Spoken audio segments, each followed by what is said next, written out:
Hey everyone, welcome back to another exciting lesson in calculus. You notice the format's a little bit different than normal. That's because I'm rushing to get some videos out to my calculus class because I'm a little bit behind here and I don't have time to do a full edit of these things. But regardless, this is our third lesson in Unit 5.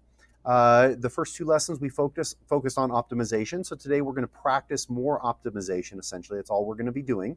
And the reason we're going to be doing this is because optimization is not the easiest thing, right? The reason that students tend to struggle with the idea of optimization is because of it encompasses everything to do with mathematics and a lot specifically to do with geometry. And if your geometry skills aren't strong, it becomes difficult to create the equations that you need in order to do the calculus. It's not the calculus per se that's difficult, but it's everything, the prerequisites to it, that tends to cause us a little bit of problems. So with that said, let's go ahead and take a look at our first example here. And this first example is my classic example. It's the soda can problem. Now a soda can holds 12 ounces of soda, a standard soda can. And so you might wonder, why is it that the soda can is shaped the way that it is? And the answer is because they want to put 12 ounces in a can, but they want to make it so that they're using the least amount of aluminum possible to make that can.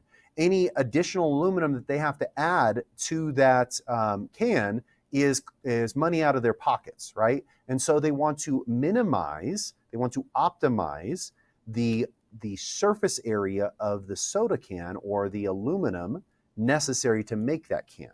Okay, so we're going to figure out, we're going to verify today that the soda can is optimized. So first things first, remember a soda can is a cylinder essentially. Now there's a lot of other things involved, right? It's not just a cylinder. You got bevels underneath. If you look underneath, there's that curvature to it, and there's the lip on the top and all these different things. We're going to ignore that for our purpose today, and we're just going to assume that the soda can is a nice cylinder, okay? So it's a nice cylinder. Maybe it's something like this, right? Nice clean cylinder. And here we have the radius, right? Here's the radius, and then here is the height for our soda can, okay? So our goal is to figure out the least amount of aluminum, So we're trying to find the minimum aluminum. Now, if I were to find the minimum aluminum, that means I am finding the minimum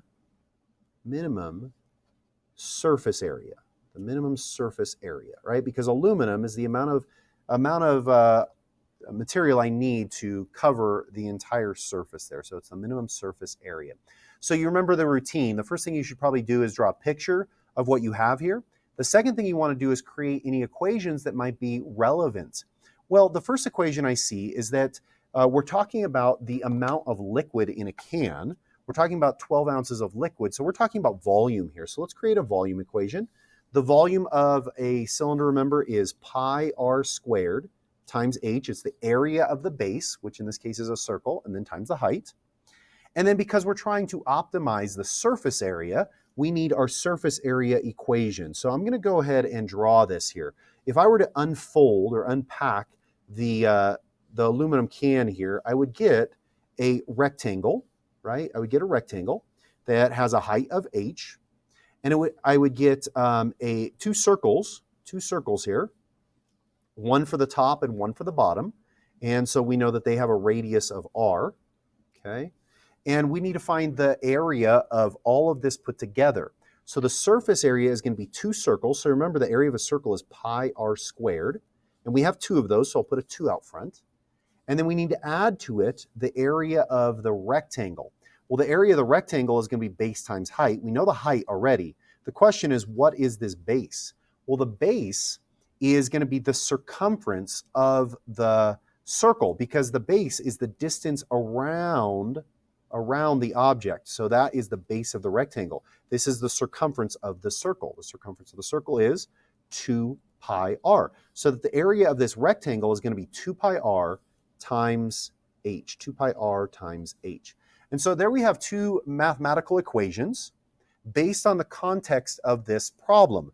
Now you'll notice that we are trying to minimize the surface area. We're trying to find the minimum surface area, which means we are going to be working with this equation here.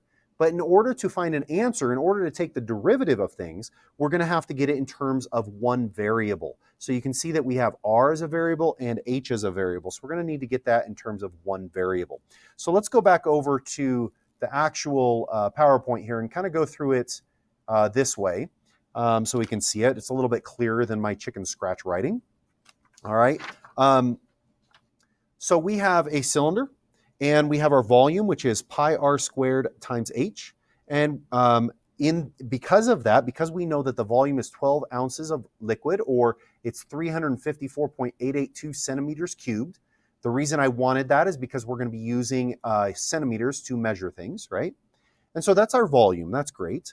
Our surface area, again, is going to be 2 pi r squared plus 2 pi r h. So these are the two circles here. And then this is the area of the rectangle. And our goal is to figure out the minimum surface area. So we're trying to find the minimum of this equation here. So remember, how do we find minimums? Well, we're essentially looking for when the derivative changes signs from negative to positive. And then we're going to justify the absolute part of that later on. But we need to be able to find the derivative of surface area. So we have to get this in terms of one variable.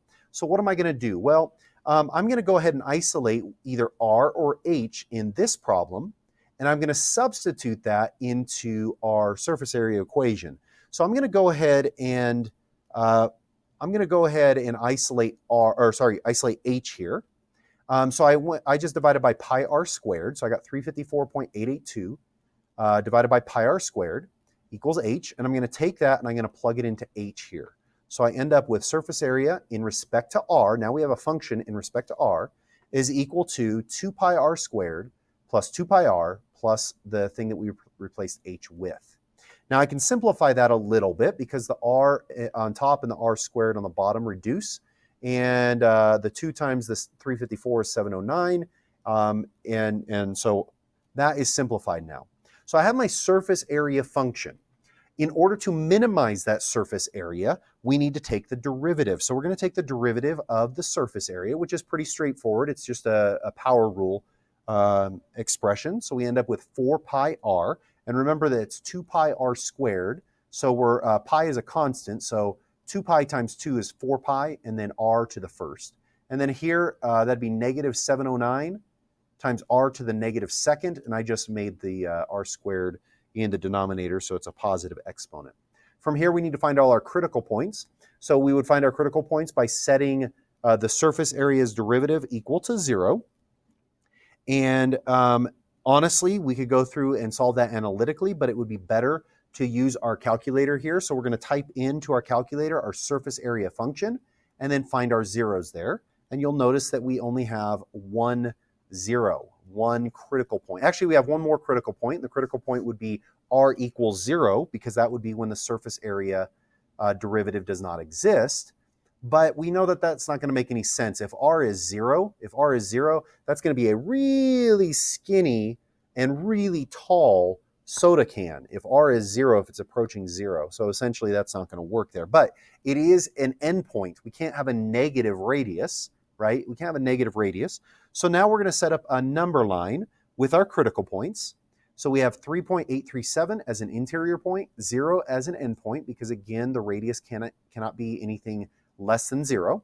And technically the radius can get bigger and bigger and bigger and bigger, but that would imply that the height is going to get smaller and smaller and smaller. So we would say that the radius goes off to infinity. Now we're going to check some numbers in between, or we're going to use our calculator, and we're just going to see that the derivative function, the sign of the derivative from 0 to 3.837 is negative, and then from 3.837 on to infinity, the derivative is positive. So we can then conclude that when r equals 3.837, we're going to have an absolute minimum, because the derivative is strictly negative from 0 to 3.8 and strictly positive from 3.8 to infinity. So when the radius is 3.837, we will have our minimum, okay? Now from here, the question is, what is the least amount of aluminum? So we have to actually figure out what our surface area is. So we have our radius. Now we need to figure out our height. Well, the way we can figure out our height, actually, we don't even need to figure out our height. We could just take our radius and plug it into our surface area equation here and get our surface area. But if we wanted to figure out our height, we could plug in our radius here and then solve for h, or plug the radius in there and solve for h. Ultimately, you'd end up with the height is 7.673, and then the surface area after plugging that in would be 277.484 centimeters squared. Okay, now I know I kind of rushed through that problem there. I would really encourage you to go back and kind of do it on your own and make sure you understand the process there. Remember, the idea is that we need a function for the surface area because we're trying to minimize the aluminum, and we need to get it in terms of one variable, so we did. And then we need to take the derivative of that, find our critical points, and then figure out what's going on either side of the critical points, and then evaluate. Now, let's explore this idea with the soda can. If you actually had a soda can in front of you, what you would recognize that our answer says that the radius is 3.837. The radius here is exactly half of the height. If you took the radius and doubled it, you would get the height. That's interesting, that the radius is exactly half the height, or in other words, the height is twice the radius. Well, another way that you can view that is that the height is the same as the diameter. If the height is the same as the diameter, we would discover that we have optimized the surface area of this cylinder. Any cylinder whose height and diameter are the same, you have found the optimal surface area of that cylinder. In other words, the minimum amount of surface area to fit the maximum volume. Now, you might be thinking at this point, you go, well, a soda can, the diameter of a soda can is not the same as the height of the soda can. So did we do something wrong here? No, we didn't do anything wrong. The reality is with the soda can, like we talked about, the soda can is not a perfect cylinder, first of all. It's got the curvature on the bottom, it's got the rim on the top and everything else, right? If you look at a soda can, you see a lot of things that aren't exactly cylinder. So the question is, did the can manufacturer actually optimize the surface area of the can? And the answer is yes. Not necessarily the surface area, but the amount of aluminum. The answer is yes, and here's why. The idea that soda is in a can, there's a pressure that pushes out on that can. And so there's some engineering that goes on there. And so really what they do is they double the amount of aluminum, or the thickness of the aluminum, for the bottom piece and the top piece. And they double the thickness of those two pieces in comparison to the lateral face, or the lateral surface of the can. And so if you do the calculations on that, it would actually work out to be pretty accurate. Of course, if you got to include the curvature and everything like that. I didn't want to go into details with that because that'd be dealing with a curvature, so you're dealing with a sphere and all this other stuff. But ultimately, you can be assured that the surface area, or the amount of aluminum that Coca-Cola and Pepsi use for their soda cans, is actually already optimized. And if you did the calculations, if this was the actual minimum surface area that you could have, they would actually be wasting millions upon millions of dollars per year making the cans the way they do. But that's not the case. They have used mathematicians, they've used their calculus to make sure that the soda can is optimized. So that's one example of where you would use optimization in real life. Let's go ahead and take a look at another example here. And this example, we're going to have to walk through step by step and make sure that we understand this in a pretty detailed way. So first of all, let's go ahead and read the prompt. It says a supermarket employee wants to construct an open-top box from a 14 by 30 inch piece of cardboard. To do this, the employee plans to cut out squares of equal size from the four corners so the four sides can be bent upwards. So essentially, we're trying to create an open top box. So let me go ahead and draw this box here. So here's the front side of my box, and it's going to kind of go back like this because I want to make it three-dimensional. Okay, so there is my box. Now, this box is an open top box, so you can see inside of it, right? So we have our height, we have our width, and we have our length. Now we are trying to, what are we trying to do? We're trying to take a piece of cardboard and we are trying to fold it up to make that box. So here is my piece of cardboard, a rectangular piece of cardboard. And notice what it says he does. He takes this cardboard and he is cutting out squares of equal size from the four corners. So if I take a corner and I cut it out, these are all the same, right? And this is kind of difficult to visualize in some cases. We're cutting these pieces out. These are scrap pieces. They no longer are part of our cardboard, okay? What he's doing then is folding up these flaps that are left over. He's folding this flap up and folding this up and folding this up and folding this up. And so we're kind of looking at this from above. We fold these flaps up and we end up with an open top box. Hopefully you can visualize that a little bit, okay? Now, what does it say? It says that this piece of cardboard is 30 inches long. So that means from here all the way over to here is 30 inches, okay? And then it is 14 inches wide. So all the way from the top to the bottom here is 14 inches, okay? So those are the dimensions of the piece of cardboard. Now, what are we trying to do here? It says, what size should the squares be? So we're trying to figure out what these squares should be in order to create a box with the largest possible volume. So we need an equation for volume. So volume, remember, of a box is just going to be length times width times height. And we're trying to find the maximum volume. We're trying to optimize the volume. So maximum volume. That's our goal, okay? Now, in order to find a maximum, remember, we have to have a function for volume in respect to one variable. Here we've got three different variables. So we're gonna have to replace those with something else, okay? Well, what's the question? The question says, what size should the squares be? Well, the squares are, obviously they're squares, so that means the two sides are gonna be the same, and I don't know what those are, so I'm gonna call this x, and I'm going to call that x because they're the same. Well, that means that this is x and this is x, this one's x and this one's x, this one's x and this one's x, okay? So now we need to create an equation or an expression, something that gets rid of the length, the width, and the height here. And so here's what I'm going to do. I'm going to write down an expression for length. The length is not 30 because the length of this box is from the corners that I folded up. So the length is actually from here to here. This length, this is the length of the box, okay? So we can actually create an equation here. We could say x plus L plus x equals 30. X plus L plus x equals 30. Or in other words, 2x plus L equals 30. And then if I solve for L, we'd end up with L equals 30 minus 2x. That should make sense.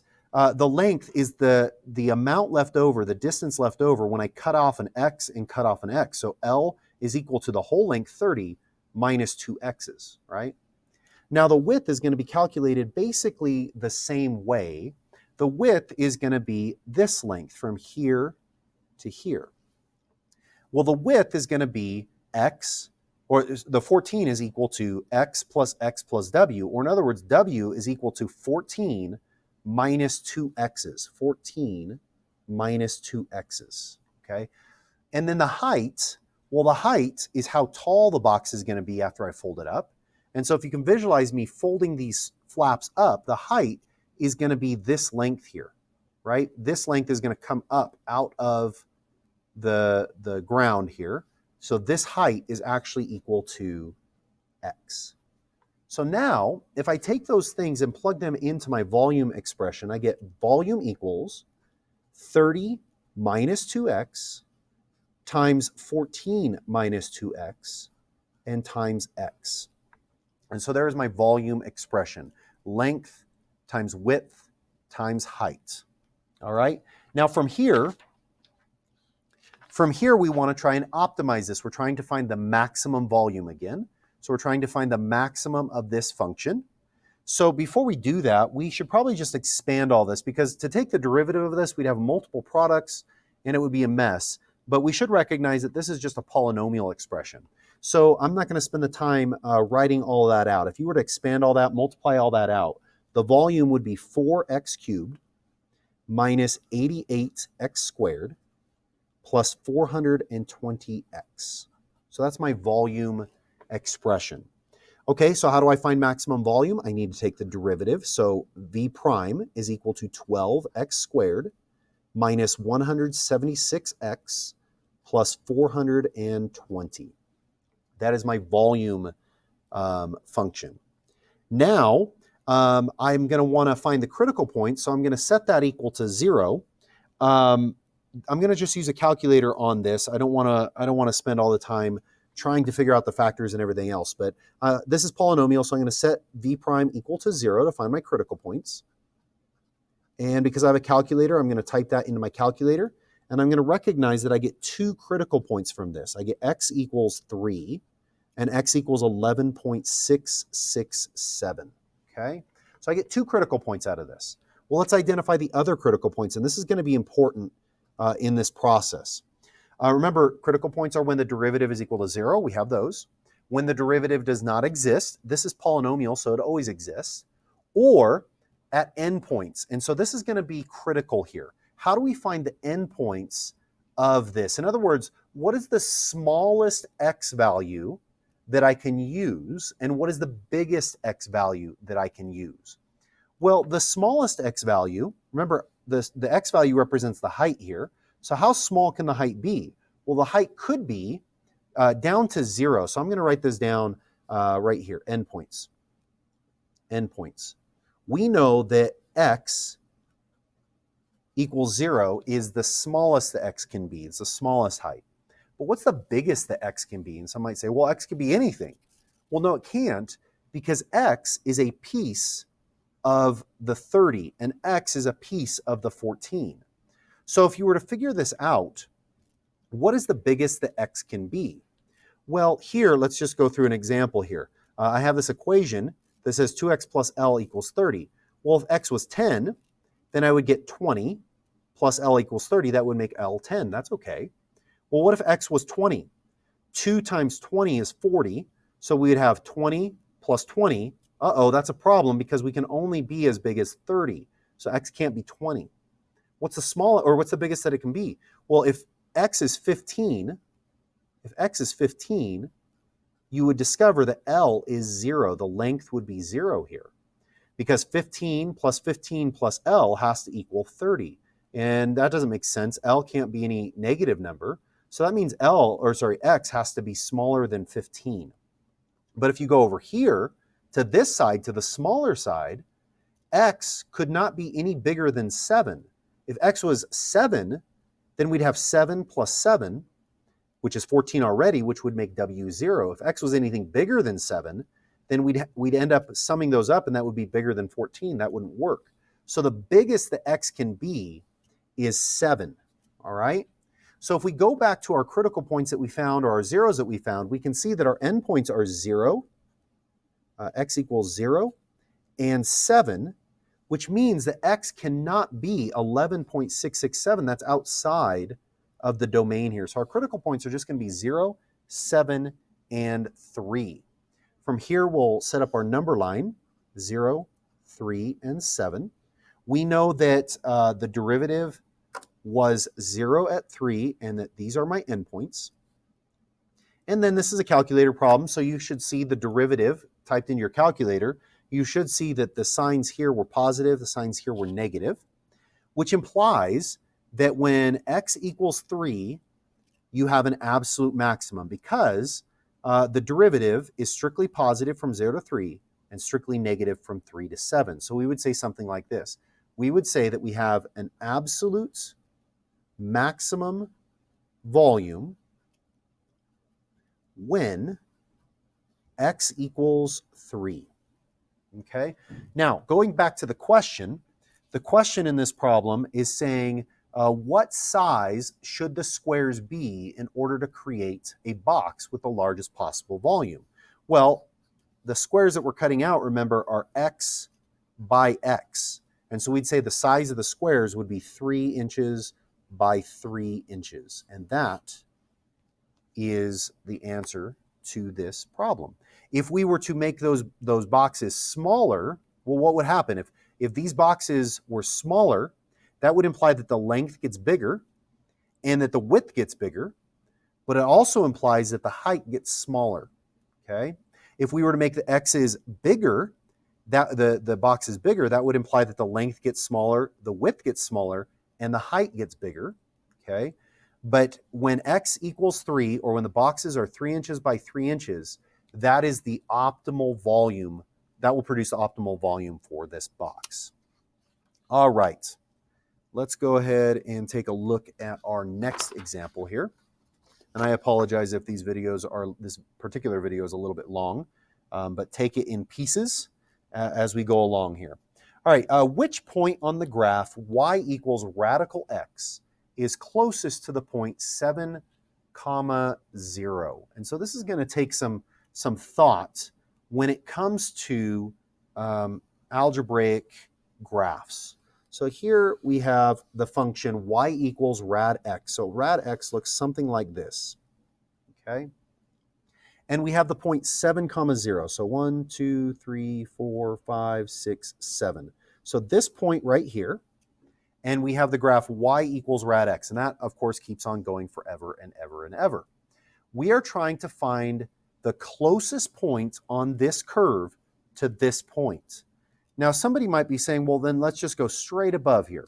This point right here is the closest point. Not necessarily. Not necessarily. That would be perpendicular to the x-axis, but we could probably draw a point or draw a line that is shorter than that line by going over here. Now, I would argue that as this gets further and further and further away here, all we're going to be doing is adding length to this distance. So we know that the point that is going to be closest to this point is probably going to be on the left-hand side of 7, of x equals 7. So we're going to put a point here. I don't know what this point actually is, but let's call this point. So this is the point we're trying to find. Well, what is that point? That's an x comma y. Well, how do I find that point? We would plug in an x value, and we would get a y value out. Well, when I plug in x to my equation here, the y value is radical x. So that is my coordinate at this point right here, okay? Now, with that said, we want to make this distance here the shortest distance possible.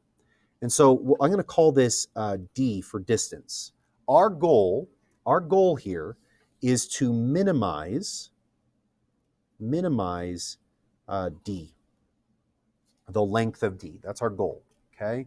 As I move this point further this way or further that way, the idea is that it would be getting longer. So whatever point this is, that's going to be the minimum point. Well, in order to minimize d, I need to have an equation for d. I have to have a function that represents d. Well, how do I find the length? How do I find the distance between 2 points? Well, if we think back to geometry, we find the length of a diagonal line by doing the Pythagorean theorem, okay? Now, this is going to seem kind of a little out of place here, but I want to find the distance of that from that point to that point. I got to find the hypotenuse. So we've got to figure out the height and the width of this triangle. Well, what do I know here? I know that this point right here has an x value of x, right? Because the coordinate is x. And this point has an x value of 7, right? So the distance between these 2 points would be 1 leg, and the distance from the x-axis to the other point would be the other leg. So if I were to create a very basic equation here, I would say leg 1 squared plus leg 2 squared equals d squared, right? That kind of makes sense, I think. Well, what is the leg? What is leg 1? Leg 1 is the distance from this point to this point. Well, how do I find the distance between 2 points? I subtract them. So I'd say 7 minus x is leg 1. We'll say leg 1 is equal to 7 minus x, because 7 is the distance from the origin to 7, and x is the distance from the origin to x, so the distance between x and 7 will be the whole thing minus x. So that would be 7 minus x squared. Well, what is this length? How tall is this triangle? The height of this triangle is the y value of the coordinate here. And so we would say leg 2 is equal to radical x. That's the height of that triangle. So we would say plus radical x squared equals d squared. And so now you can see that I have an equation that relates d to a single variable. So let me go ahead and simplify this. First of all, we're going to get d squared. I'll put that on the left because that's my function, is equal to, and I'll expand all this, that's going to be 49 minus 14x plus x squared. And then radical x squared is just x. So simplifying this, solving for d, and combining like terms, I would get x squared minus 13x plus 49. And then we're going to square root that because we're trying to get rid of that squared there. Now, that is my equation or my function of d in respect to x. Thinking about the domain restriction of this function, thinking about what we're talking about here, we're talking about the distance between these. Well, we know that this curve only exists for x values that are 0 or greater. So we know that we have a domain restriction. The domain of this guy is going to be from 0 to infinity. Okay, so we know we have one critical point at that end. And because we're talking about distance can't be negative, so we're not going to put plus or minus there. Now, from there, we need to find the derivative of this guy. So we would take the derivative. Remember, we can rewrite this as x squared minus 13x plus 49, all raised to the 1/2 power. And then we'll go ahead and take the derivative. So that would be 1/2 times x squared minus 13x plus 49 raised to the negative 1/2 power. And then we'd have to multiply that by the derivative of the inside, which would be 2x minus 13. Make sure you have your parentheses there. It doesn't make sense if you don't have the parentheses. So that is my derivative. Let me go ahead and simplify that a little bit. I'll put the 2x minus 13 on top, and then all over, the 2 can be on the bottom, and then I'll rewrite this as a radical. So 2 radical x squared minus 13x plus 49. So that is my derivative function, okay, or for the distance, okay? From here, this is going to be a calculator problem, so you'll type this into your calculator. Make sure you have parentheses around things that make sense, and make sure when you put this in the y-list that what you put in the y-list actually is this equation. From here, we will graph it, and we'll notice in our graph, well, we know that our, let me go back here. So we're going to graph it, we're going to find our zeros, so we're going to set this equal to 0.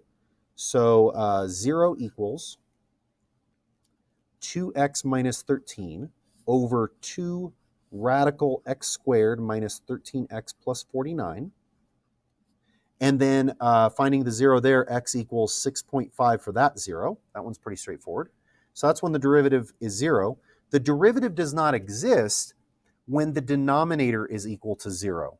And so we would set the radical x squared minus 13x plus 49 equal to 0. And then we could use our calculator to solve it, but you're actually going to find that there is no solution to that.